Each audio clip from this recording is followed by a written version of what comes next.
Today I'm going to talk on very important topics called Dhamma anupasana, reflection on Dhamma, or meditation on Dhamma. This is one of the 4 foundations of mindfulness. The word Dhamma is used in several different sense. Among all these usages, there is one word that we can use to encompass all the meanings. That word the Buddha used in several places, especially in Buddhist terminology. Dhamma means the objects that go to the mind through our senses. They all are called Dhamma. That means all mind objects are called Dhamma.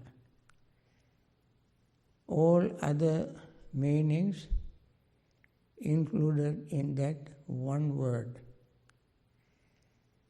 When we use the word Dhamma with capital D, we mean the Buddha's teaching. If we use the word Dhamma in simple D, that means any object that mind holds on to, or any mind object is Dhamma.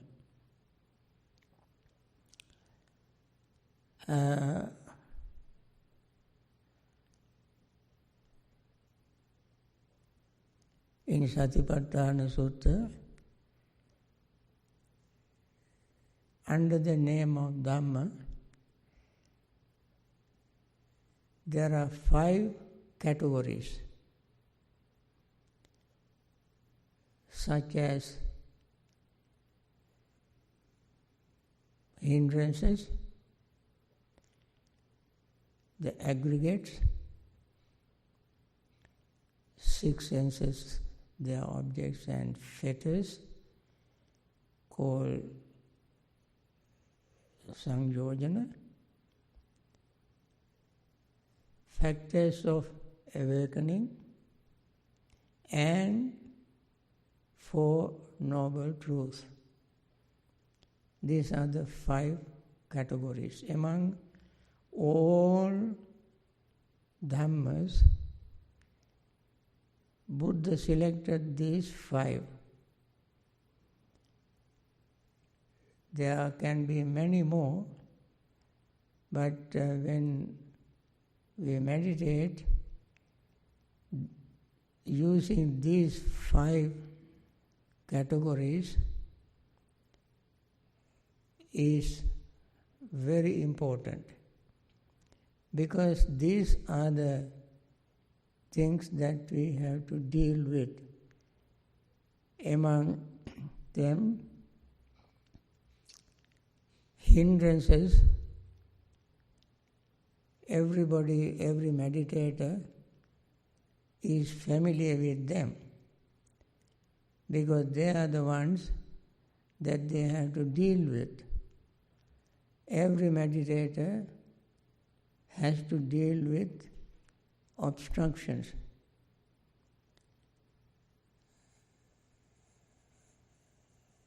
And without these obstacles, they cannot proceed, and they cannot gain sharpness of the mind.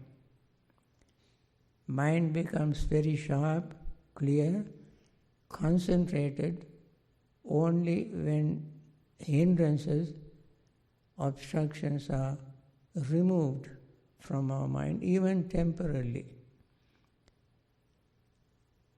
Removing them temporarily gives us great joy, pleasure, happiness, equanimity, and concentration. As long as hindrances are there, proceeding with our practice will be rocky, difficult. So we have to recognize them as they arise. They don't arise all together, and they are not in the mind always. They arise and pass away, because they also are subject to the dependent origination. If one see any of these factors arising, how they arise, how long they stay, and then how they pass away, then one would see that they don't arise alone. They don't arise, they don't exist by themselves. They arise due to certain causes and conditions. For instance, one hindrance, called very popular one, is greed. Greed. When the greed arises, something else arises along with the greed. You don't have to look in books or listen to somebody's talks and have university degree to understand this relationship with two things. As greed arises, when it arises, you must ask yourself, am I happy? You ask yourself. Don't ask me, don't ask somebody else. Look at your mind. Look at your mind, and you will be the judge, and you will give the certificate to what you know. When greed arises, along with that pain arises. Doesn't it? When greed arises, pain arises. This is what we learn in the dependent origination. When this arises, this arises. When this arises, this arises. Not when this arises, that arises. Imasmin sati idang hoti. In Pali word, in Pali, imasmin sati idang hoti. When this arises, this arises. Or this being, this arises. Why is the word this and this are used? This, instead of this and that. It is in our conversation you can say this and that, but when you look at the mind, you can see when this arises, meaning when anger arises, at the same time, simultaneously, pain arises, disappointment arises. These two don't take turns or priority when one arises and then the other arises. They arise both together. This is the nature of Dhamma. We say Dhammanupasana, meaning anupasana. We must remember when we practice vipassana, we also must know the word anupasana. Vipassana doesn't make any sense if you don't understand anupasana. Anupasana, that is why the word used kaya anupasana, vedana anupasana, chitta anupasana, dhamma anupasana. Anupasana means becoming aware or see exactly as it is happening. The prefix anu in Pali is used to show simultaneity, happening something at the same time. For instance, when one goes in Pali and somebody else goes along with that person. To express this meaning, these two occurrences, simultaneous occurrences, we say gaccanto anugacchati. When one goes, another one is going. Another one also goes at the same time. When one sits, another person also sits. That's called tittanto anutittati. For anything that any two things happening together at the same time, the word or anu or prefix anu is used. So anupasana, therefore, seeing something happening as it is happening. So when greed arises, if we are mindful, along with the greed, pain arises. When anger arises, along with anger, pain arises. When confusion arises, along with confusion, pain arises. So the pain or suffering does not exist by itself. It arises along with something else. When confusion arises, pain or suffering arises. When greed, hatred and delusion as they arise, pain or suffering arises. Seeing this happening as it is happening is called anupasana. Another example. These are not my word, my example, the Buddha's own example, because Buddha is the one who expounded the Dhamma, the truth. There is a discourse called Upanisa Sutta in Samyutta Nikaya, Upanisa. Upanisa Sutta says, when one is observing moral principles, live ethical life, moral life, when that person wants to meditate, that person does not even meditate any time.